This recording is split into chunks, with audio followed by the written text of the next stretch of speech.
அடட மாணிக்கம், என்னப்பா உடம்பு சரியில்லையா? மருந்து வேணுமா? அதெல்லாம் ஒண்ணு இல்ல, நல்லா தான் இருக்காரு.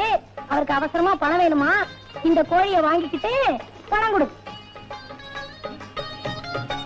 ஐயா, என்ன கனமே இல்ல கோழி? நோய் விழுந்த கோழி மாதிரியா இருக்குது. நமக்கு இது வேண்டாம், திருப்பி கொடுத்துரு. அப்படி எல்லாம் சொல்லாதீங்க. அண்ணனுக்கு அவசரமா பணம் வேணுமா? இதுக்கு நியாயமா என்ன விலை கொடுக்கலாம்னு சொல்லுங்க, அதை கொடுத்து அனுப்பிச்சிருவோம். ஏதோ நீ சொல்லிட்ட.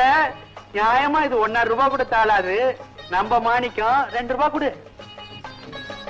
இத கொண்டு போய் வீட்டுக்குள்ள அடைச்சி தீனிய போடு.